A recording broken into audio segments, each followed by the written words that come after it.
आज का टॉपिक है एपी अर्थमेटिक प्रोग्रेशन।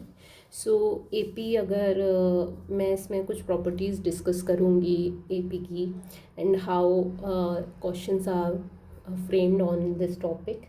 बेसिकली बहुत बार क्या होता है, अर्थमेटिक प्रोग्रेशन, नंबर सिस्टम, इन सबको मिलाकर आपसे क्वेश्चन पूछे जाते हैं। तो अभी तो केवल मैं प्रॉपर्टीज़ डिस्कस कर रही हूँ, बाकी I will discuss some questions also. सबसे पहले क्या है कि अगर मैं कोई भी एपी लूँ, सिंपल सी एपी ली है मैंने 2468। जो फर्स्ट टर्म है वो आपका 2 है, कॉमन डिफरेंस जो है वो आपका कॉमन डिफरेंस यानी कि डिफरेंस बिटवीन 4 - 2 देन 6 - 4। क्योंकि ये इंक्रीजिंग एपी है तो आगे वाले टर्म्स बड़े हैं, इसलिए मैं इस तरीके से सब्ट्रैक्शन करके, कॉमन डिफरेंस क्या होता है इन सब टर्म्स में, मतलब 4 में कितने टर्म कितने उससे वो बढ़ रहे हैं, यानी +2, दिस इज़ कांस्टेंट। ओके, इससे बढ़ रहा है।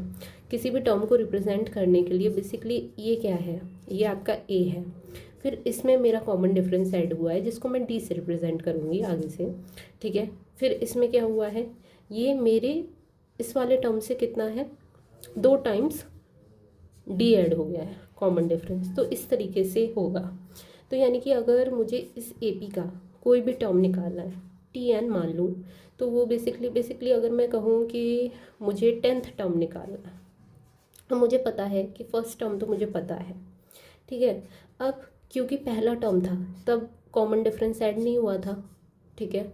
फिर दूसरे टर्म से एक एक करके बढ़ा है कॉमन डिफरेंस, तो यानी कि जो वो एक कम चल रहा है, this is term 1, this is term 2, this is term 3। Term 2 के लिए डी आया है, टर्म 3 के लिए 2D आया है, इसीलिए टर्म 10 के लिए 9D आएगा। Okay, 2 + 9 × 2 that would be my 10th term. Okay, ये एक बेसिक चीज़ थी। दूसरी चीज़ क्या है, यानी कि हमारा जो टर्म n होगा किससे रिप्रेजेंट होगा, a + n - 1 d से।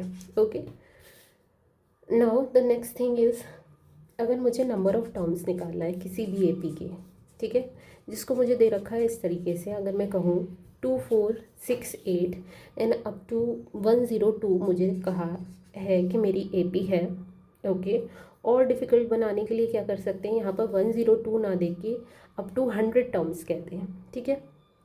अप टू 100 टर्म्स अगर कहेंगे तो मुझे टर्म 100 निकालना पड़ेगा, और वो मैं कैसे निकालूंगी, टर्म 100 a + 99 d करके, ठीक है। तो मेरा टर्म 100 निकल आएगा। This is a different type of different way of asking, ठीक है। नंबर ऑफ़ टर्म्स की अगर मैं बात करूँ, सिंपली ही अगर मैं अभी लेती हूँ 24 एंड 102 तक मुझे दे रखा है। अब मुझे नंबर ऑफ़ टर्म्स अगर निकालना है तो क्या करना पड़ेगा, जो मेरा फर्स्ट टर्म है और जो मेरा लास्ट टर्म है, 102 - 2, ठीक है, डिवाइड बाय कॉमन डिफरेंस जो कि 2 का है, और +1, ठीक है। तो ये मेरा नंबर ऑफ़ टर्म्स बता देगा, इसको 51 टर्म्स हो जाएंगे, ठीक है।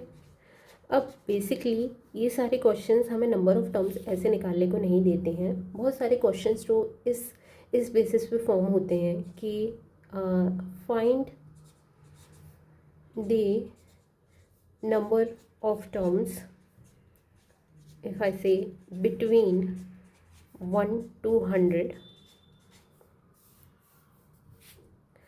ऑड बोल लो या इवन बोल लो। ओके, इवन बोल लो या ऑड बोल लो, this is a type of like how questions are framed which are divisible by 3। Okay, ये नंबर सिस्टम का क्वेश्चन भी हो गया, सीक्वेंस एंड सीरीज का भी क्वेश्चन हो गया। These I will discuss after sharing the concept in a different video. Okay, this is the way we can find the number of terms. Now apart from this, we should know one more thing, that is the relation of averages and sum of AP. Okay, अगर कोई भी AP हमें दे रखी है 2 4 6, अभी मैं केवल increasing APs का ही कॉन्सेप्ट ले रही हूँ, ठीक है।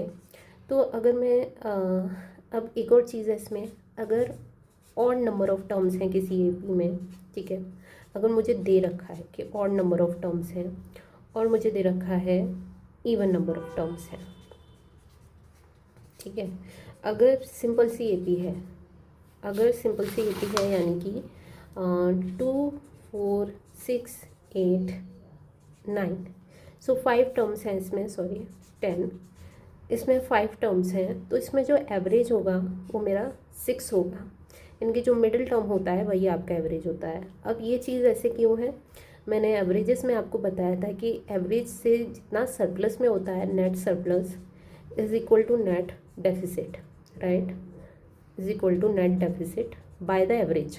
ठीक है, अगर मैं कंपेयर करूँ तो 6 माइनस 2 इज़ -4, कितना कम है, -2, this is +2, this is +4, so this is equal average से लेके।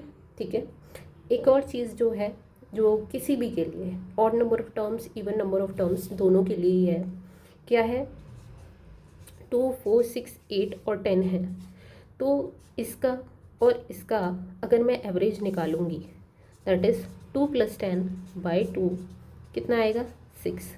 ठीक है, सेकेंड लास्ट टर्म और सेकेंड टर्म और लास्ट टर्म का अगर मैं निकालूंगी, 8 + 4/2 दैट वुड ऑल्सो बी 6। तो यानी कि जो भी करस्पॉन्डिंग टर्म्स हैं, इनको करस्पॉन्डिंग टर्म्स कहती हूँ, यानी कि फर्स्ट और लास्ट टर्म, सेकेंड और सेकेंड लास्ट टर्म, ये सारे करस्पॉन्डिंग टर्म्स का अगर मैं एवरेज ले रही हूँ तो वो भी किसके बराबर होगा, that would be equal to the average of the AP. Again ये कैसे है, बिकॉज अगर तुम देखो इस पूरे एपी का क्या है, 6 है, राइट, तो ये 6 से कितना ज़्यादा है, कितना कम है, डेफिसिट कितना है, 4, ये कितना है, सरप्लस में 4, तो ये वही हो जाता है नेट डेफिसिट और net surplus from the average, इससे ही हो जाता है। अगर इवन टर्म्स है मेरे एपी में 2 4 6 8 10 12, ठीक है, तो इसका एवरेज क्या हो जाएगा, जो मिडिल टर्म्स हैं उनका average that is 14/2 and that would be 7। Okay, again you can check कि करस्पॉन्डिंग टर्म्स जो हैं उनका एवरेज भी सेम होगा। अब मुझे एवरेज मैंने क्यों बताया है, ये चीज़ क्यों शेयर की, बेसिकली जो सम होता है वो हमारा क्या होता है, n into number of terms into average. This is a simple basic चीज़ जो हमें पता है। ठीक है, इसके लिए मुझे फॉर्मूला याद नहीं करना पड़ेगा। Average of an AP is basically, जब मुझे फर्स्ट और लास्ट टर्म दे रखे होते तो मैं, ये हमारा फॉर्मूला बनता है AL/2 into number of terms. तो अब समझ आया हमारा ये फॉर्मूला कहाँ से आया है, SN। ओके, अगेन दूसरा फॉर्मूला क्या है, N into 2A N/2 2A plus N-1D, right. You know ये फॉर्मूला भी क्या है, बेसिकली अगर मुझे ये फॉर्मूला नहीं पता है, राइट, तो किस तरीके से बेसिकली इसको भी A that is my first term and A plus N-D/2 into N is my sum. तो इस तरीके से डिराइव हुआ है। अब मुझे कोई ज़रूरत नहीं है, क्योंकि ये फर्स्ट टर्म है and this would be your last term. Okay, so इसलिए इस तरीके से ये निकला है। तो अगर मुझे सिंपली बता रखा है मेरा फर्स्ट टर्म क्या है, लास्ट टर्म क्या है, और मुझे अगर पता है कि मेरे करस्पॉन्डिंग टर्म्स क्या हैं, तो I don't need to apply these formulas और remember these formulas. Okay, but अगर कुछ ही नहीं पता चल रहा है then you can always go back to this formula, अगर ये कॉन्सेप्ट याद नहीं रहता तो।